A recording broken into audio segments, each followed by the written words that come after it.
பகுதி 6. எனக்கு நிக்னேமா? இருவரும் விமான நிலையத்தினுள் நுழைந்தோம். என்னால் குளிரை தாங்க முடியவில்லை. பற்கள் நடுங்கியது. விமான நிலையத்திலேயே எனக்கு லெதர் ஜெர்கின், கிளவுஸ், குல்லாய் என அனைத்தையும் வாங்கினோம். அப்படியே இருவரும் ஜெர்கினை போட்டுக்கொண்டோம். விமான நிலையத்தை விட்டு வெளியில் வந்தோம். சற்று குளிர் அதிகமாக இருந்தது. ஜெர்கின் அணிந்திருந்ததால் சற்று கதகதப்பாக இருந்தது. ஷூவை ஒரு நிமிடம் திரும்பி பார்த்தேன். வெள்ளை நிற ஷூ, ஜீன்ஸ் பேண்ட், வெள்ளை நிற டிஷர்ட், கருப்பு நிற லெதர் ஜாக்கெட் அணிந்திருந்தார். அவருடைய ஸ்டைல் செம்மையாக இருந்தது. பெண்கள் அவரை பார்த்து சைத்தடித்தார்கள். எனக்கு சற்று பொறாமையை ஏற்படுத்தியது ஏனென்று தெரியவில்லை. டாக்ஸி வந்தது. இருவரும் ஏறினோம். ஒரு உணவகத்திற்கான வழியை ஷூ ஓட்டுநரிடம் கூறினார். கார் புறப்பட ஆரம்பித்தது. நான் ஷூ பயங்கரமாக குளிர் அடிக்குது, ஜிவ்வுன்னு இருக்கு ஷூ. டிசம்பர் மாதம் டெல்லி இப்படி தான் இருக்கும், தெரியாதா உங்களுக்கு? நான் எனக்கு தெரியாதே ஷூ. இந்த குளிரையே தாங்க முடியல, எப்படி மணாலி குளிரை தாங்குவீங்க நீங்கள்? நான் ஒரு குட்டி வேண்டுகோள் ஷிவ். ஷிவ் கேளுங்க முதல். நான் வாங்க போங்க வேண்டாம், நம்ம தான் ஃப்ரெண்ட்ஸ் ஆகிட்டோம்ல, அப்புறம் என்ன ஷிவ்? நீங்கள் தான் யாரையுமே நம்ப மாட்டீங்களே. நான் இந்த பிரபஞ்சம்தான் உங்களை என் வாழ்க்கையில் அனுப்பியிருக்கு, நம்பாமல் இருப்பேனா? சொல்லுங்க ஷிவ். அப்போ ஒரு கண்டிஷன். நான் என்ன கண்டிஷன்? ஷிவ், நீங்களும் என்னை வாங்க போங்கன்னு கூப்பிடக்கூடாது, சரியா? இதெல்லாம் கேட்கணுமாடா ஷிவ்? என்னது டாவா? நான் சாரி நான் ஒரு குட்டி பாப்பால, அதான் வளரிட்டேன் ஷிவ். என்னது நீ குட்டி பாப்பாவா? நான் ஆமாம், நான் எப்போவுமே குட்டி பாப்பா தான், ஆனால் நான் அதை யாருக்கிட்டையும் காமிச்சிக்க மாட்டேன் ஷிவ். என்கிட்ட மட்டும் எப்படி காமிச்சிக்கிறேன்? நான் இதுதான் உண்மையான மது, உங்ககிட்ட எனக்கு நடிக்கணும்னு தோணலை, நான் நானாகவே இருக்கேன். நீ தான் இந்த பிரபஞ்சம் அனுப்பிய ஸ்பெஷல் நாள் ஆச்சே ஷிவ். சரி குட்டி பாப்பா. நான் ஓகே பெரிய பாப்பா ஷிவ். உனக்கு பாப்பாவா? நான் சாரி நான் குட்டி பாப்பாவில் அப்படி தான் அடிக்கடி உணர்வேன், கண்டுக்கக்கூடாது ஷிவ். எவ்வளவு நேரம் இந்த குட்டி பாப்பாவை எங்கே மறைச்சி வச்சுருந்தேன்? நான் ஒரு குட்டி பாப்பாவை பாக்ஸில் போட்டு ஒழிச்சு வச்சுருந்தேன் ஷிவ். எல்லாருக்கிட்டையும் இப்படி தானா? நான் எல்லாருக்கிட்டையும் நான் இப்படி பிஹேவ் பண்ணால் என்னை லூசுன்னு தான் சொல்லுவாங்க ஷிவ். அப்புறம் எப்படி என்கிட்ட மட்டும்? நான் என் அம்மா கிட்ட மட்டும்தான் இப்படி இருப்பேன், அப்புறம் அவன்கிட்ட ஷிவ். அதான் கேட்குறேன், இப்போ தானே என்னை பார்த்தா அதுக்குள்ளே எப்படி என்ன நம்புறேன்னு கேட்குறேன். நான் நிறைய விஷயத்த சொல்லி புரிய வைக்க முடியாது ஷிவ், உணரதான் முடியும்.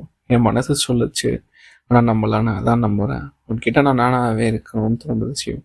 உலகத்தில் எல்லா கேள்விகளுக்கும் விடை கண்டுபிடிக்க முடியாது ஷிவ். ஏன்னா இந்த பிரபஞ்சம் எப்படி உருவாச்சுன்னு யாருக்குமே தெரியாது ஷிவ். என்ன குட்டி பாப்பா திடீர்னு ஞானி மாதிரி பேசுகிற? நான் ஆமாம், நான் குட்டி ஞானி ஷிவ். சரிங்க குட்டி ஞானி, உனக்கு ஒரு பட்டப்பேர் வைக்கலாம்னு தோணுது, என்ன சொல்கிற? நான் வைக்கலாமே ஷிவ். உன் பட்டப்பேர் டைனி.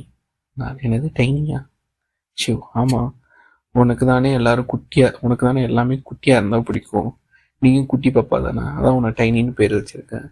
ஏன் இந்த பேர் பிடிக்கலையா? நான் பிடிச்சிருக்கு ரொம்பவே ஷிவ். என்ன இழுக்கிற? நான் அவ்வளவு பிடிச்சிருக்கு ஷிவ். ஷிவ் என்னவா? நான் ஆச்சரியப்பாரு, நான் பட்டப்பேரை சொன்னேன் ஷிவ். சரிங்க டைனி மேம், இந்த பிரபஞ்சம் எப்படி தோன்றியதுன்னு சொல்லவா? நான் சொல்ல ஷிவ், நீ என்ன சொன்னாலும் நான் கேட்க ரெடி ஷிவ். இந்த பிரபஞ்சம் மட்டும் இல்லை, இதில் பல பிரபஞ்சங்கள் இருக்குது. இதுவும் ஒரு எப்படி சொல்கிறதுனா, இதை மல்டிவர்ஸ்ன்னு சொல்லுவாங்க. இந்த பிரபஞ்சம் இன்னொரு பிரபஞ்சத்தோட நகல்னு சொல்லுவாங்க. சிம்பிளாக சொன்னால், எப்படி ஒரு ஊரோட எல்லை இன்னொரு ஊரோட தொடக்கமோ, அதே மாதிரி இந்த பிரபஞ்சத்தோட முடிவு இன்னொரு பிரபஞ்சத்தோட தொடக்கம். நான் அப்போ இந்த மாதிரி பல பிரபஞ்சங்கள் இருக்குன்னு சொல்றியா ஷிவ்? ஆமா டைனி. நான் சரி ஷிவ், அப்படி எவ்வளோ பிரபஞ்சங்கள் இருக்கு ஷிவ்? எண்ணில் அடங்கா பிரபஞ்சங்கள் இருக்கு. நான் இந்த குட்டி மண்டை கிருகிருன்னு சுத்துது ஷிவ். ஏன் என்னாச்சு? நான் இந்த ஒரு பிரபஞ்சமே இவ்வளவு பெருசா இருக்கே, இதையே நம்ம இன்னும் முழுசா பார்க்க முடியல. இதுல இதே மாதிரி எண்ண முடியாத அளவுக்கு பிரபஞ்சங்கள் இருக்கா? இதெல்லாம் நினைச்சு பார்த்தா இந்த குட்டி பாப்பாவோட குட்டி மண்டை சுத்தாம என்ன பண்ணும் சொல்லு? சரி ஷிவ், ஒரு ஆயிரக்கணக்கான பிரபஞ்சங்கள் இருக்குமா ஷிவ்? கோடான கோடிகளுக்கும் மேல இருக்கும் டைனி. நான் ஆத்தாடி, எப்படி உனக்கு மட்டும் இவ்வளவு விஷயம் தெரியுது ஷிவ்? அப்படியெல்லாம் இல்லப்பா, எனக்கு தெரிஞ்சதெல்லாம் கொஞ்சம்தான். நான் ஒத்துக்க மாட்டேன். நீ எதை பத்தி பேசினாலும் பேசாது நடமாடும் விக்கிபீடியா நீ ஷிவ். எனக்கு புகழ்ச்சி பிடிக்காது. அந்த உணவகம் வந்தது. அது பஸ் ஸ்டாண்டிற்கு அருகில் இருந்தது. மணாலிக்கு டெல்லியிலிருந்து பஸ் அல்லது காரில் தான் செல்ல முடியும். நாங்கள் பஸ்ஸிலேயே போவதாக முடிவெடுத்தோம். இந்த உணவகத்தில் சாப்பிட்டுவிட்டு பஸ் ஏறலாம் என்று முடிவு செய்தோம். இருவரும் போய் சாப்பிட ஆரம்பித்தோம். அந்த உணவகம் பிரியாணிக்கு பெயர் போன உணவகம் போல.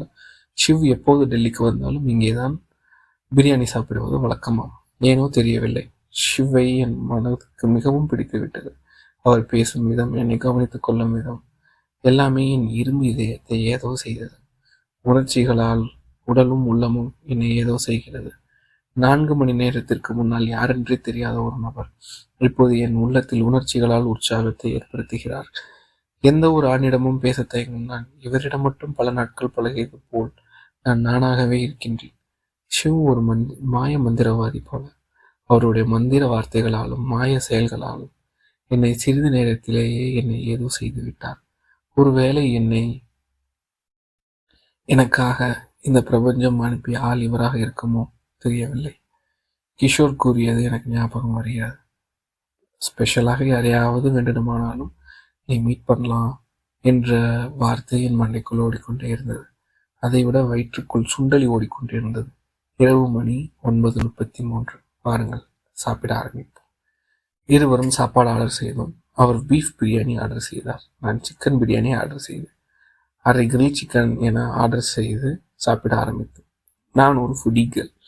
எனக்கு சாப்பாடு என்றால் அவ்வளவு விருப்பம். ஷிவ் முன்னாடி டீசெண்டாக சாப்பிட வேண்டும் என்பதற்காக டீசெண்டாக சாப்பிட்டேன். அவரை மெதுவாக பார்த்தேன். அவர் வெளுத்து வாங்கி கொண்டிருந்தார். என்னை பார்த்து ஷிவ், என்ன டைம் இப்படி கோழி குத்துற மாதிரி சாப்பிட்டுட்டு இருக்க?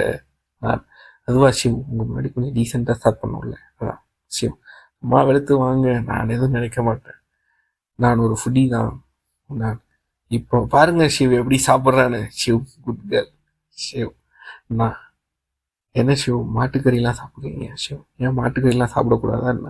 அப்படி இல்லை, நான் இது வரைக்கும் சாப்பிட்டதில்லை. அதான் ஷிவ், மாட்டுக்கறியில் தான் அவ்வளவு சத்து இருக்குது தெரியுமா? டெஸ்டாஸ்ட்ரோன் அவ்வளவு அதிகமாக்கும். ரொம்ப ரொம்ப உடம்புக்கு நல்லது. நான் வெளிநாட்டுக்கெல்லாம் போயிட்டா கறின்னு சொன்னாலே மாட்டுக்கறி மட்டும்தான் கிடைக்கும். நான் தெரியும் ஷிவ். ஷிவ், இப்போ நீ மாட்டுக்கறி சாப்பிட்ற? ஐயோ, எனக்கெல்லாம் வேண்டாம்ப்பா. ஷிவ், நான் வாங்குறேன், நீ ஒரு பீஸ் எடுத்து டேஸ்ட் பண்ணிப்பார். சிம்பிள். ஒரு புது எக்ஸ்பீரியன்ஸ் தானே, என்ன சொல்கிற டைலி? ஓகே, ஒரே ஒரு பீஸ் தான், கம்பல் பண்ணக்கூடாது. ஷிவ், அரே பையா, எக் பெட் பீஃப் சுக்கா அதை தேகோ. நான், ஹிந்திலாம் நல்லா பேசுகிறேன் ஷிவ். ஷிவ், நிறைய ட்ராவல் பண்ணுறால, பல மொழிகள் என்னால் பேச முடியும் டைலி. சிறிது நேரத்தில் ஆர்டர் செய்த பீஃப் சுக்கா வந்தது. முதலில் சிறிய தயக்கத்துடன் ஒரு துண்டை எடுத்து வாயில் போட்டேன். ஆஹா, என்ன ஒரு சுவை! இவ்வளவு நாள் இதை நான் சாப்பிடாமல் விட்டு விட்டேனே. அந்த முழு பிளேட்டையும் நான் ஒரே ஆளே சாப்பிட்டேன். ஷிவ், என்ன டைனி பெருசாக சீன் போட்ட, ஒரு பிளேட் ஃபுல்லாக நீ ஏற்றுக்கிட்ட. ஷிவ், வேற லெவலில் இருக்குது ஷிவ். அதான் நீ எல்லாத்தையும் நானே சாப்பிட்டுட்டேன். ஷிவ், இவ்வளவு நாள் பீஃப் சாப்பிட்டதே இல்லையா? நான் இல்லை ஷிவ். ஷிவ், ஏன்? நான், மாடு நமக்கு தெய்வம்னு சொன்னாங்க, அதான் ஷிவ். இல்லை டைனி, மாடு இங்கே அரசியல், அதான். நான், அது என்னமோ உண்மைதான். இருவரும் சாப்பிட்டு முடித்தோம். மணி 9:53 ஆனது. சாப்பிட்டது செமிக்க கலர் குடிக்க வேண்டும் என்று தோன்றியது. நான், குட்டி பாப்பாவுக்கு குட்டி தொப்பை போட்டுச்சு, நகர கூட முடியல ஷிவ். ஷிவ், நான் வேணா தூக்கிட்டு போவா? நான், என்ன தூக்கிடுவியா ஷிவ்? ஷிவ், உன்னை மடித்து உன்னை இந்த பேக்குள்ளே வச்சுப்பேன். உனக்கே கொஞ்சம் ஓவராக தெரில ஷிவ். ஆமாம், ஒரு சைஸுக்கு பேக்லாம் பெருசு தான். உனக்கு என் பேண்ட் பேக்கெட்டே போதும். உனக்கு வாய் கொஞ்சம் ஓவரா ஷிவ், உன்னோடவா? நான் குட்டி பாப்பா அப்படி தான் பேசுவேன் ஷிவ். சரி, ரெஸ்ட் ரூமுக்கு போயிட்டு வரதுன்னா போயிட்டு வா. 10:30க்கு பஸ். நான், ஓகே ஷிவ். இருவரும் ரெஸ்ட் ரூம் சென்று விட்டு திரும்பி வந்தோம். உங்களுக்கு இந்த கதை பிடிச்சிருந்தா இதோட முழு நாவலும் நீங்கள் வாங்கணும்னு ஆசைப்பட்டீங்கன்னா இதில் தெரிகிற வாட்ஸ்அப் நம்பருக்கு பயணம் அப்படின்னு சொல்லிட்டு மெசேஜ் பண்ணுங்கள். இதோட முழு இபுக், அதாவது பிடிஎஃப் ஃபார்மேட்டை நான் உங்களுக்கு வாட்ஸ்அப்பில் சென்ட் பண்ணுறேன். தேங்க்யூ.